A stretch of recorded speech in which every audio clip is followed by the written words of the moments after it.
Now, I am pleased to welcome this morning's keynote speaker, Nicola Matthews, aka the Countess of Cocoa. What a title. Nicola is the UK and Ireland Head of Marketing at Tony's Chocolonely. They describe themselves as chocolate makers on a serious mission to end slavery in the chocolate industry. Now, Nicola joined the team to launch Tony's in the UK in 2019, bringing 8 years of commercial marketing and innovation experience at Diageo and startup Cocoa. I'll try that again. Cocoa Pro with her to the role. Tony's Chocolonely is the chocolate market leader in the Netherlands and is now the fastest growing chocolate brand in the UK. Nicola, welcome. You've got to tell us all about Tony's Chocolonely's, because to me, it seems like it's got a great title. It's something, I don't know, out of Charlie and the Chocolate Factory. I am about to tell you guys all about it, so don't you worry, I'll tell you exactly where the name came from. Thank you so much for the introduction, and lovely to be here with all of you. It's such a shame it's not up in Newcastle, but I'm very glad that I could at least come and speak to you all via Zoom. So today, I am going to talk to you about the story of an unusual chocolate bar. Exactly as Patrick just mentioned, we are not your average chocolate bar. We are actually a chocolate bar on a mission to make all chocolate 100% slave-free, which sounds pretty interesting, right? Because most people would think that chocolate is just a treat and a luxury and something to be enjoyed, and there's no kind of negativity there at all. But unfortunately, that's not the case. And I'm going to tell you a little bit today about Tony's, kind of the problem in the chocolate industry, how we started as a brand, and then get into some of the marketing campaigns and things we've done, and of course talk a little bit about design, which is why you guys are all here. So, as Patrick just mentioned, we are on a mission to make all chocolate 100% slave-free, not just our chocolate, but all chocolate worldwide. We classify ourselves as an impact company that makes chocolate, not a chocolate company that makes impact. And that's quite an important distinction. Our chocolate is the means for us to make that impact, but we make every single decision at Tony's Chocolonely with the lives of cocoa farmers in mind. And some of you might not be aware that there is any issue in the chocolate industry, so let me explain. This picture summarizes where the inequality in the chocolate industry stems from. So if you look at it, if you think of it actually like an hourglass on its side, on the left is West Africa, so Ghana and Ivory Coast, where there's 2.5 million cocoa farmers living and working. On the right-hand side, you have got billions of chocolate lovers and eaters, like you and I'm sure, all around the world, mostly concentrated there in the Western world.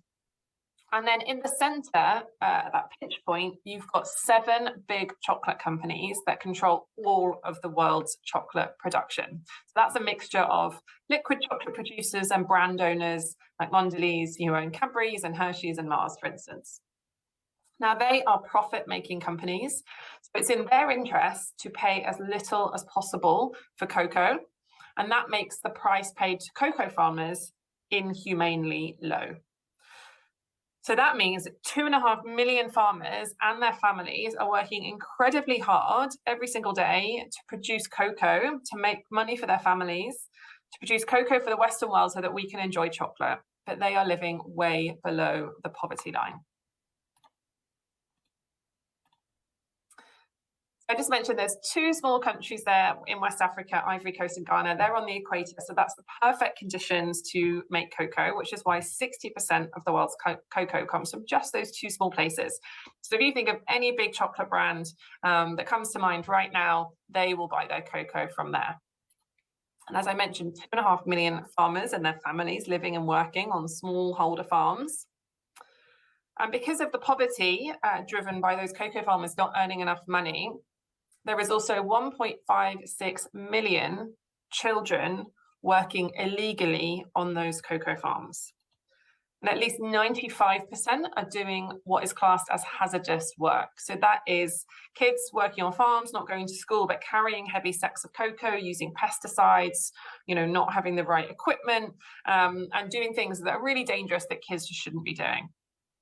And then in the worst cases, you've got at least 30,000 instances of what's classed as modern slavery. So that's where kids are trafficked from neighboring countries like Mali and Burkina Faso, promised, they'll be able to work on cocoa farms and provide money to send back for their families, but they are trafficked, and that is not what happens. So that's the real darker side of the chocolate industry. So back in 2001, there was a team of congressmen that thought, you know what, if there is only 7 companies that control all of the world's chocolate production, that should be really easy to solve the problem. There's only 7 companies we need to go and talk to, and surely they wouldn't want to have modern slavery and illegal child labor in their supply chains. So these 2 congressmen, Harkin and Engel, thought that they would campaign for a protocol for legislation that would make it illegal and punishable by law to have human rights abuses in your supply chain. Now, this caused a lot of noise, and ultimately the CEOs and the owners of those 7 big chocolate companies said they agreed, but what they signed was called the Harkin-Engel Protocol, which was a non-binding agreement to say that they would take personal responsibility on behalf of their companies, but also on themselves, to eliminate the worst forms of child labor, including modern slavery, in their supply chains. But it was non-binding, it was all about self-regulation, and there was no legal implications for violation. And that shows because, 22 years, I think now later, the problem in West Africa is as bad as ever. So nothing has changed. So that's the extent of the problem in West Africa. And the Harkin-Engel Protocol is also where the story of Tony's Chocolonely starts.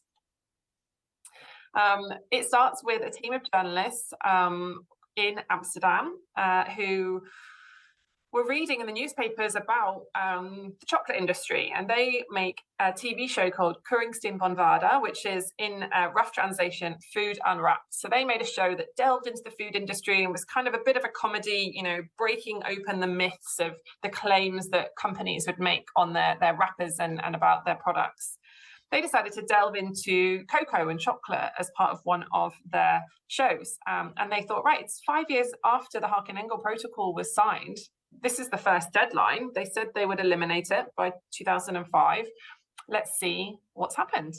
And Teun, which is the Dutch name for Tony, and his team of journalists did a bit more digging. They went to speak to Nestle and a few other big chocolate companies, and they filmed it all for their documentary, and couldn't get any FaceTime with any of these Choco CEOs or anyone at the company, to be honest.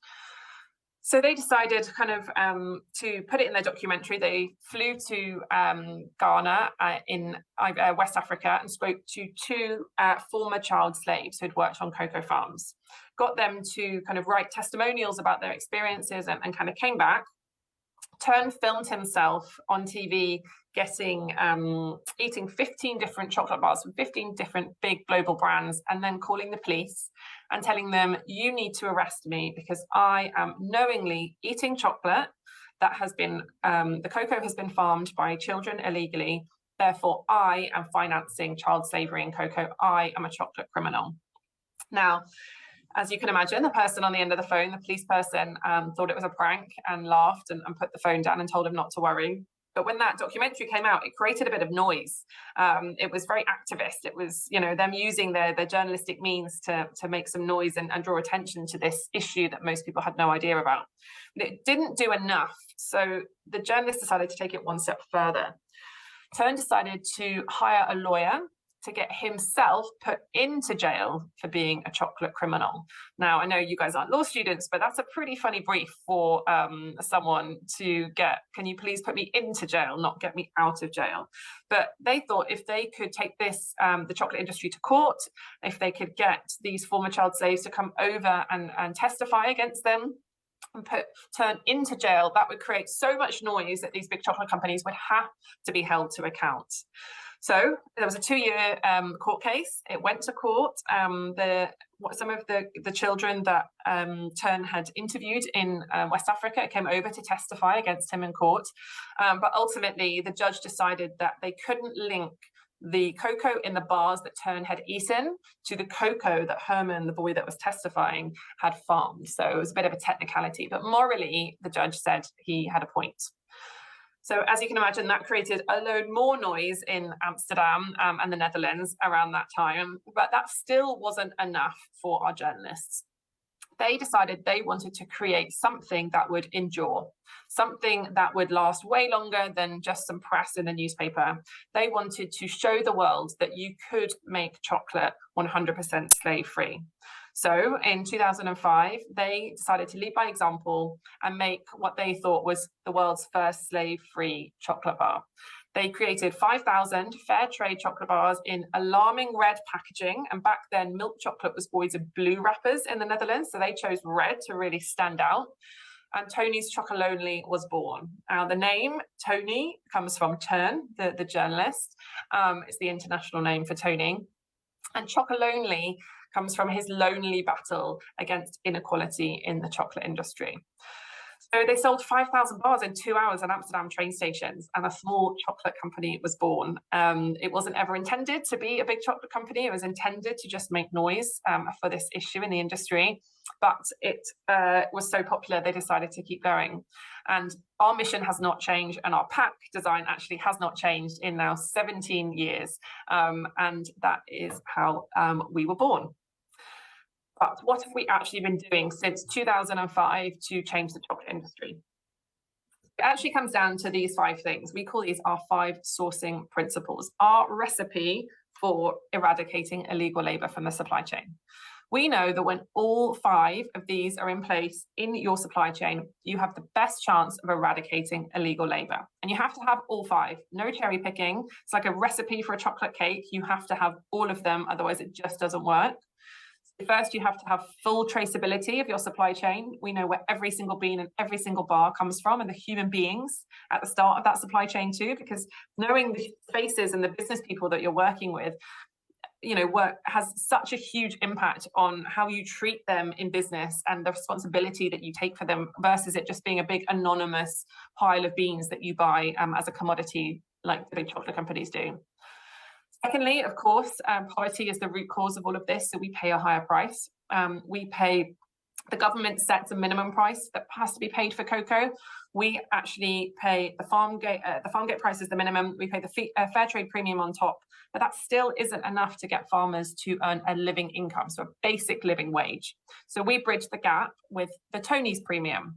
And right now, the new farm gate price was set on the 1st of October. We've recalculated how much premium we need to pay so the farmers we buy from earn a living income. And we are now paying between 77 and 82% more than the farm gate price. That is how much more these farmers need to earn a living income. Meanwhile, the big chocolate companies are paying the farm gate price, which is the absolute minimum. So we're paying 82% more than Cadbury's or Mars or Nestle, for instance, for our cocoa, which just goes to show, how much they are a big part of the problem.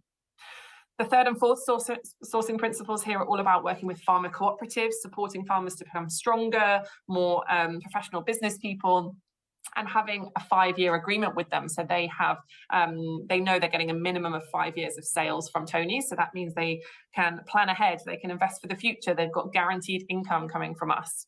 And then finally, we're talking about climate change here. Climate change has a massive impact on cocoa production. They're on the equator. They are seeing huge swings in terms of weather events, crops not kind of coming through, and that they are solely reliant on their cocoa. So we are helping them to protect against that and improve the quality and the yields and the amount of cocoa they can get from their farms to optimize their incomes.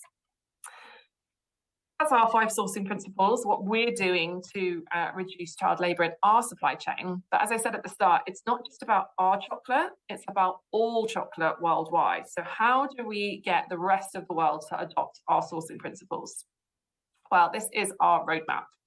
Step 1, create awareness. Tell everybody that there is a problem in the chocolate industry, but that we have the solution to fix it. So that is me talking to you guys here today. It is you guys when hopefully you buy Tony's and share it with somebody else and tell them not only this chocolate tastes amazing, but have you heard there's problems in the industry and we need to support fair trade and we need to support chocolate companies that are actually trying to change it. The second pillar is lead by example. So we are proving that it is doable. You can build a sustainable, delicious, brand leading, market leading chocolate brand without exploiting cocoa farmers at the start of the supply chain and making a profit. We're not a social enterprise.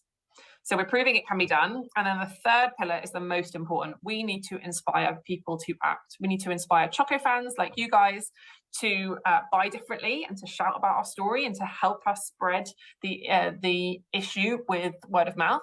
And we need to inspire governments to change legislation. We need to inspire retailers to source differently. And ultimately, we need to put so much pressure on these big chocolate companies that they are forced to adopt our sourcing principles, because they really hold the key to changing the entire industry.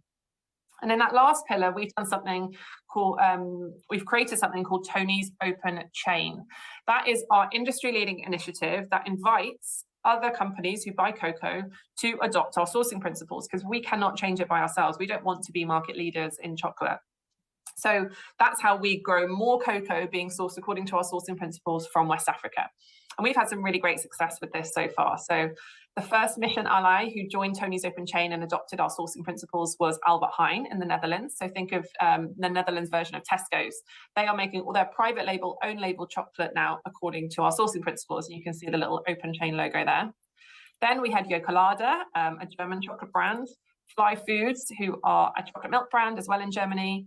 Aldi has joined Europe-wide and created the Choco Changer. And then really excitingly, we had our latest and biggest mission ally join in the last couple of months, which is Ben & Jerry's. I'm going to tell you a little bit more about that in a couple of minutes. And this just shows you how much extra cocoa that these mission allies drove in our last financial year via Tony's Open Chain. So the second bar there shows that actually the last bar shows that in 2020, 2021, Tony's cocoa was 8,617 tons, but our mission allies was nearly 30% more added on top, so nearly 4,000 extra tons of cocoa. So that is hundreds more farmers and their families earning a living income, getting out of poverty and not having to use child labour on their farms. So that's a little bit about Tony's and the mission and how we're changing the chocolate industry from within. But now I am going to spend the last little bit of time talking to you guys about our marketing strategy and some of our product campaigns. So we at Tony's have traditionally done marketing a little bit differently. We are never going to be able to shout louder than the biggest chocolate brands and have as much money as them to share. So we have to be more creative and cut through in a different way. So we've really done that with, up until very recently, no traditional paid media policy. We really believe in having more direct relationships with people, from our cocoa farmers to our team to our choco fans. So we really want to pull people in to our brand to learn more about us and be intrigued about us. And we've done that with things like PR and talks and sampling and social media events, disruptive visibility in stores, and tons of product in hand. And we are relying really on driving word of mouth. So doing things that get other people to talk about our brand on our behalf. And we call that share our chocolate, share our story. So you've got the kind of base of choco fans here that we want to recruit. We want to get as many people who love chocolate to taste Tony's, to love it, to hear about our story, and to tell somebody else about it. And when you tell somebody else about it and you're shouting about us on our behalf, we call you a serious friend. Serious friends actively tell people about Tony's, advocate for our mission, buy us, as presents for people, put us on their social media, that kind of thing. And then we've got our serious friends forever. So our most loyal consumers and choco fans that just love Tony's, shout us from the rooftops, would never buy anything else, and even have got tattoos of us, which we definitely don't necessarily condone, but it's an amazing sign of brand loyalty, which is pretty incredible. And how do we drive word of mouth? Well, it all comes down to product. Our biggest recruitment tool is our product. We deliberately make it as delicious as possible, so people don't have to make a compromise between taste and ethics. And it really is our delicious chocolate that brings people into the brand. And once people are into the brand and they've tried us, then we have a chance to tell them more about the chocolate and our mission to solve them. Now, you might have tried Tony's before, and some of you might know this, but others will just think, gosh, love this chocolate, but it's so annoying to break up and share. You can't, somebody always gets this small corner piece, somebody always gets the big Tony's piece, my kids scream over it. That is by design. We have deliberately made our chocolate bar unequally divided because the chocolate industry and the profits in the chocolate industry are unequally divided. Our bar cannot be shared equally because the profits in the chocolate industry are not shared equally either. We've also hidden the map of West Africa here in the bottom left corner. That's the equator, and then you've got Ghana and Ivory Coast and Togo and Benin, where we source from. So our bar is really intentional and a physical kind of representation of our mission. And we use all of our bars and our products to tell a story. You may have seen this example now from a couple of years ago, our Sweet Solution campaign. So in October 2020, there was a report that came out called the NORC report. It was published 20 years after the Haken-Engel protocol. So, the journalists wanted to check in 5 years later, the first deadline, to see have we eliminated child labor from these supply chains. There was deadline after deadline after deadline extension. And in 2020, 20 years later, the NORC report showed those stats I showed you earlier, still 1.56 million children working illegally. And we think 20 years is more than enough time for Big Chocolate to have figured out how to at least make a dent in those numbers. And we have our 5 sourcing principles, which we have the data to prove dramatically reduce the child labour prevalence rate in your supply chain. So we thought, well, we know how to do it. These big chocolate companies want to do it. Why don't we just show them the sweet solution? So what we did was we recreated 4 of the world's best loved chocolate bars, but we made them using Tony's Chocolonely chocolate and our sourcing principles, and we wrapped them in kind of look-alike wrappers, and we sold them in stores and online in all of our key markets across the world. Now, these bars got a lot of press attention and made a lot of noise on social media, and we sold out, which is great. But the best thing about these bars was they also had a QR code on the wrapper and information inside that asked people to sign a petition for due diligence legislation in supply chains. So we had over 66,000 Choco fans that signed that petition. We were then able to hand our Choco fan support to MEP Lara Walters at the European Parliament in 2021. And she has, put that next to her voice to push for this important legislation to make it become law. So it's now going through European Parliament and is far further along to becoming legislation, which is really exciting because that could make a huge impact if these big chocolate companies were punishable by law for having illegal labour in their supply chain and couldn't turn a blind eye to it anymore. So a great example of our bars and our Choco fans making a serious difference. My next example is our countdown calendar, which we launched last year. We really wanted to just not make any old advent calendar. We wanted to make something that would tell people about our mission. And it kind of opens up like a book, and you've got 24 windows, and then you've got tiny missions on the left-hand side, something to do, something to eat, something to know on each day. So we had a very short meeting in our marketing team about how do you make an advent calendar unequally divided? And we said, hey, let's put 25 Tony's Chocolonely Tiny Tonys in 24 windows. So some would have 2, some would have 1, and some would have none. Great, we didn't think any more of it. But little did we know that British people get very upset if there is no chocolate behind one of their advent calendar windows. We had over 100 phone calls, 2,000 emails, and many more thousands of social media messages later. And our entire small marketing and customer service team had to pitch in to answer them. And we got some press, some pretty punchy press in some massive titles. There was no press release, so it's the most reach I've ever had on press for Tony's in the UK without a press release. And they weren't that positive, but we think it still had a big part to play in us reaching 30% brand awareness this year. So I guess the no press is bad press thing is working for us right now. And my final example of using product is what I mentioned earlier about our partnership with Ben & Jerry's. They announced in August that they are our latest mission ally for Tony's Open Chain and our biggest to date. So from now on, they will be sourcing all of the cocoa in all of their products, rolling it out over the next 5 years globally according to our sourcing principles. Now that is a huge win because ultimately it means more cocoa being bought from West Africa, farmers being paid a living income, and an impact on cocoa farmers. But also it's a huge win for the credibility of Tony's Open Chain and our way of sourcing. And we hope this will drive even more mission allies to join our way of working, so we can make that change happen and put that even more pressure on big chocolate companies happen even more quickly. And to celebrate the announcement, we created a range of products inspired by each other, and we called it Chocolate Love Affair. So the ice cream Ben & Jerry's created is inspired by our caramel sea salt bar. So chocolate ice cream with caramel sea salt chunks and caramel swirls and chocolate chunks that look like our Open Chain logo.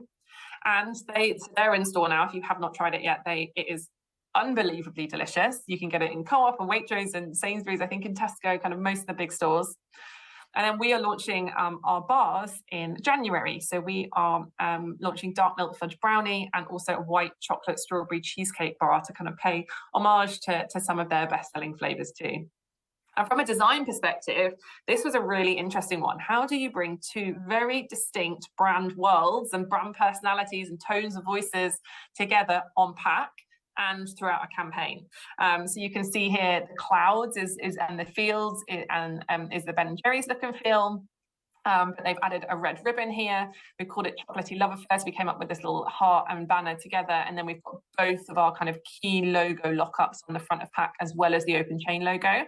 And then on our bars, obviously they're unequally divided, and the usual kind of horizontal shape and the typography of Tony's Chocolonely, but we've added the Ben & Jerry's arch in there. So hopefully it's recognizable as Tony's, and then you've got the night and the day version of Ben & Jerry's clouds and hills kind of landscape. But that was a really tricky one. It's kind of like, is it Tony's enough? Is it Ben & Jerry's enough? How do you merge the two when you're so distinct? So that was a really amazing challenge for our creative team to work on. Now, I just have one more example I want to share with you, because my biggest challenge at Tony's Chocolonely is actually a communications one. How do you convey something that's so complex that most people have no idea about in a simple one-liner format that doesn't mean that they misconstrue it? Because the press love to try, and it's really hard to distill it down into one line. And unfortunately now the way that the press is, with less money to invest in journalism, and they need to get more views on their online articles, so they use a lot of kind of more clickbait headlines. This is something we come up against. So this was an article that came out last year about us. Anti-slavery chocolate brand Tony's Chocolonely finds 1,700 cases of child labour in their supply chain. Now, you would look at this and think, gosh, that's a really shocking headline, right? If you don't know anything about us. But the fact is that this headline wasn't new news, and we had already reported these numbers back in December. So it wasn't really news in February when it came out. And ultimately, the more complex thing beneath this is we actively seek out child labour and have the things in place on the ground to remediate it and remove it from our supply chain. So our response was, finding child labour is a good thing, because then you can help sort it. We cannot just ignore that it is there. It is endemic. It is all over West Africa. And like I said, 1.56 million children. And most of the big chocolate companies are going to be responsible for those. But what we do is have the sourcing principles in place to address the root cause, which is poverty. Then we have a child labour monitoring and remediation system that is working with communities on the ground to identify cases and remediate them, versus the big chocolate companies who pretty much just ignore it.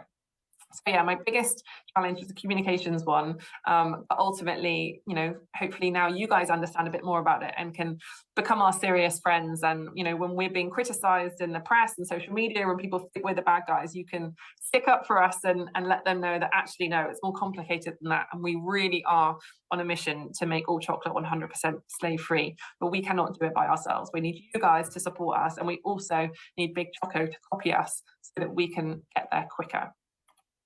So guys, are you ready to change the chocolate industry with me? I really hope so. And it's been such a delight to talk to you all today. And if we do have time for any questions, I'm more than happy to answer them. Hello.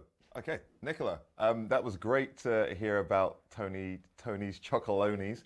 Tony's Chocolonely. Chocolonely. Chocolonely. I know, it's a bit of a tongue twister. One of our crew members has actually tried the chocolate, and she says it's absolutely delicious. Great. I love the concept of all the uneven pieces as well. Very clever, and the fact that it's a map of West Africa. My family are from Ghana, so it's great to hear of all the good work that you're doing. We do have a question just on that screen. Max, if you just take a step to your left. Yeah, cool, awesome. So someone's asking, how does Tony's approach differ to the fair trade approach? Yeah, sure. So we are fair trade.